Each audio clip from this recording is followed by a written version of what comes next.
परिचय। अलंकार परिचय में आपको परिभाषा मैं बता चुका हूँ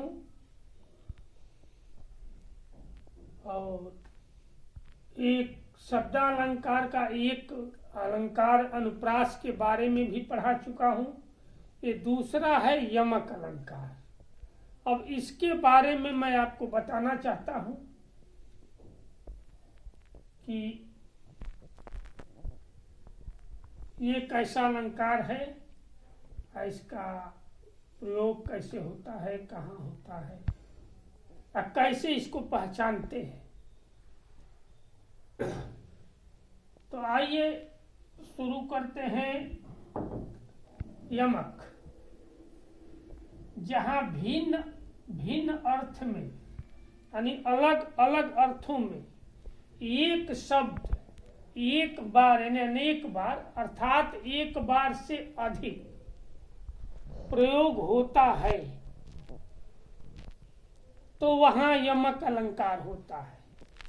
जहां भिन्न भिन्न अर्थ में यानी अलग अलग अर्थ में किसी एक शब्द का एक बार से अधिक अर्थात अनेक बार प्रयोग होता है वहां यमक अलंकार होता है। जैसे कनक कनक कनकते 100 गुनी,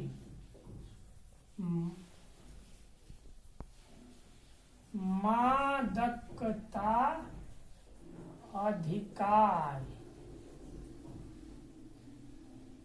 या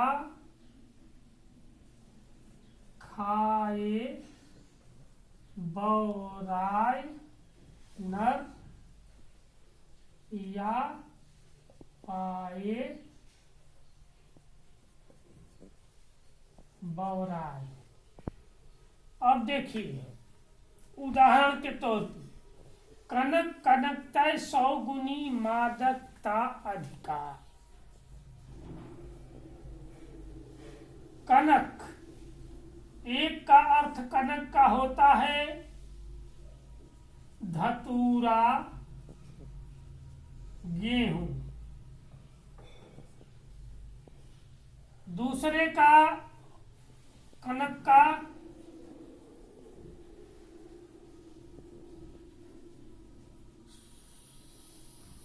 सोना अर्थात स्वर्ण। ठीक, तो क्या कह रहा है? कनक कनकते 100 गुनी मादकता अधिकार या खाए बौराए नर या पाए बौरा। दोनों में स्थिति एक ही होती है। यदि कनक खा लिया जाता है तो नियंत्रण लोग खो देते हैं, अगर पा भी जाते हैं तो नियंत्रण खो देते हैं। बौराए अर्थात नियंत्रण खो देना,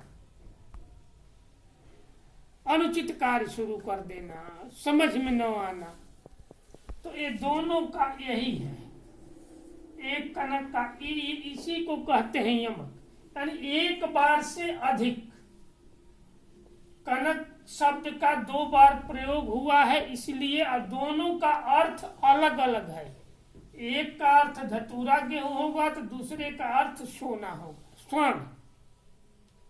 इसलिए ये यमक है। अगर ऐसा आए तो आप मान लीजिए कि वो यमक है। बहुत लोग बताते हैं कि अगर बीच में योजक रहेगा तो उपमा हो जाएगा, नहीं तो उत्प्रेक्षा हो जाएगा। तब इसमें तो कनक कनक इसमें तो है योजक, ये योजक चिन्ह है डैश। इसके भ्रम में मत पड़िएगा, इससे नहीं अलंकार की पहचान होती है। अलंकार की पहचान ये नहीं बताता है, डैश तो कहीं भी मिलेगा। अलंकार की पहचान शब्द और शब्दों के अर्थों से होती है। तो शब्द अलंकार शब्द से चमत्कृत करता है। एक शब्द का अर्थ हुआ कनक, दूसरे का हो गया सोना, और एक का हो गया धतूरा। तो इससे नहीं, समझना पड़ेगा। तो ये है, एक और ले लीजिए,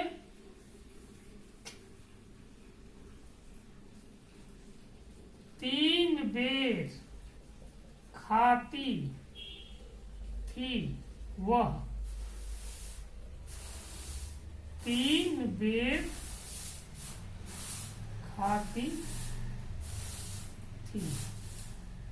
तीन बेर, तीन बेर का तीन बेर का अर्थ हुआ तीन बार, एक तीन बेर का अर्थ हुआ तीन बेर। जो बेर का फल होता है उस पर कहा गया है कि तीन बेर खाती थी, अर्थात तीन फल खाती थी, और तीन बेर खाती थी अर्थात तीन बार खाती थी। तो ये देखिए, बेर का एक अर्थ बार हो गया, एक अर्थ हुआ फल, बेर का फल। ये है, यहां तो डैश दे दीजिए। तो ये यमक है, ये अमक है, यमक है। जैसे मान लीजिए, माला फेरत युग गया, फिरा न मन का, फिर कर का मन का, डार दे मन का, मन का फिर। माला फेरत युग गया, फिरा न मन का फिर। क्या कह रहे हैं कि माला फेरत युग बीत गया लेकिन स्वभाव नहीं बदला, विचारधाराएं नहीं बदली, वृत्ति नहीं बदली, वही की वही है। ऊपर से माला फेर रहे हैं, उससे क्या होना जाना है। मन न रंगाए रंगाए जोगी कुर्ता, एक कबीर का है कि मन नहीं रंगा ईश्वर में, सत्यता में।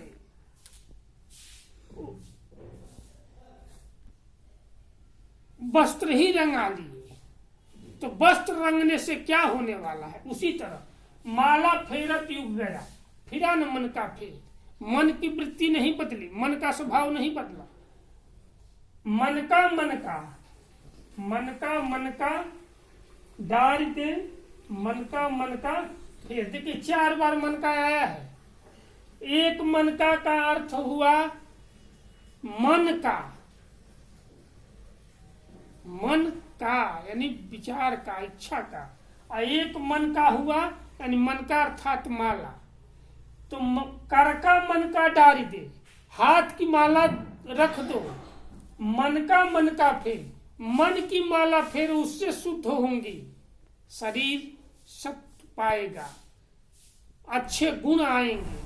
ये हाथ की माला छोड़ दीजिए, मन की माला फिर। तो देखिए, 4 बार मन का आया है। तो किसी एक शब्द का अनेक बार प्रयोग होता है, अनेक अर्थों में, भिन्न भिन्न अर्थों में, अलग अलग अर्थों में। तो वही यमक होता है। तो मन का 4 बार, एक मन का, 2 मन का, 3 मन का, 4 मन का। इसका अर्थ 2 हुआ। एक मन का यानी मन का, विचार का। एक मन का अर्थात हाथ में जो माला लेकर ऐसे ऐसे घुमाते हैं, नहीं घुमाते हैं ऐसे ऐसे, वो है। ये है यमक। अब मान लीजिए यहाँ डैश है, योजक, मन का के बीच में। अब इसको उत्प्रेक्षा मान लेंगे और ये उपमा नहीं। इनके बारे में जानिए, इनका अर्थ समझिए, तब अलंकार पहचान में आएंगे। ऐसे थोड़े अलंकार पहचान में कामा से और अर्ध विराम से, विराम से, योजक से, यति गति से सब पहचान में आता तो क्या दिक्कत होती, पढ़ने की आवश्यकता ही क्या थी। तो ये 2 ठो हुआ, 3 ठो बता दिए, 3 उदाहरण दिए।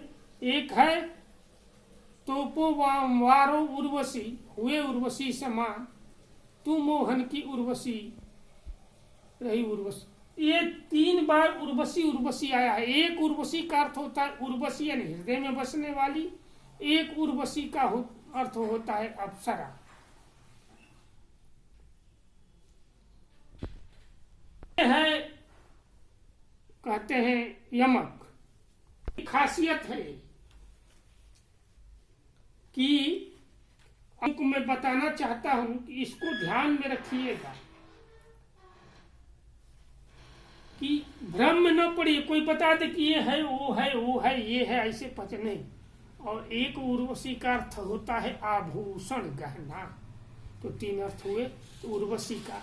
तो अब कहेंगे कि उर्वशी मतलब क्या होता है। उर्वशी मतलब ये हो जाता है, उर्वशी मतलब अप्सरा होती है। तो उर्वशी, उर्व यानी हृदय, वशी माने बसने वाले, हृदय में रहने वाले, यानी हृदय में निवास करने वाली। एक उर्वशी होता है शरीर पर निवास क्या करता है, आभूषण। आभूषण में वस्त्र भी हो सकता है, स्वर्ण भी हो सकता है, हीरे माणिक्य मोती सब कुछ आ सकते हैं। और एक उर्वशी का अर्थ होता है अप्सरा, जो बताया जाता है कि स्वर्ग में रहती हैं, इंद्र की सभाओं में नृत्यांगना है। ये तमाम तरह की कथाएं हैं, हम भी सुने हैं, आप भी सुने होंगे, जो पीढ़ियां आएंगी वो भी सुनती ही रहेंगी। तो ये है यमक का। और इसके अगले अलंकार के बारे में बताएंगे अगले भाग में। श्लेष। तब तक के लिए विदा।